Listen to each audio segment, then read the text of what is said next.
পাকিস্তানিদের প্রতি কোনো ঘৃণা নেই, বিতর্কিত পোস্টে চাপে রণবীর, শেষে করলেন ডিলিট। শান্তির ডাক না বিতর্কের আগুন, পাকিস্তান প্রসঙ্গে মন্তব্য করে বিপাকে ইউটিউবার রণবীর।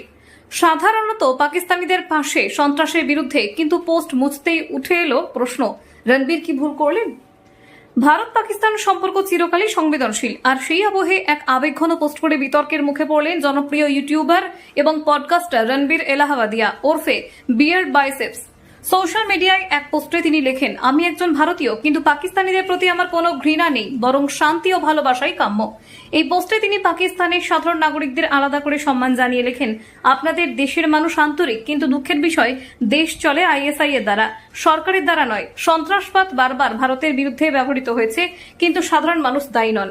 তবে সেই পোস্ট ঘিরে শুরু হয় প্রবল বিতর্ক। অনেকেই এই বক্তব্যকে সেনাবাহিনীর প্রতি অসম্মানজনক বলে মনে করেছেন। পোস্টের স্ক্রিনশট মুহূর্তে ভাইরাল হয়ে যায়। একজন লেখেন, চরম ভন্ডামি। আরেকজন মন্তব্য করেন, সেনার আত্মবলিদান ভুলে গিয়েছেন রণবীর। আপনারা দেখছেন বলছে বাংলা।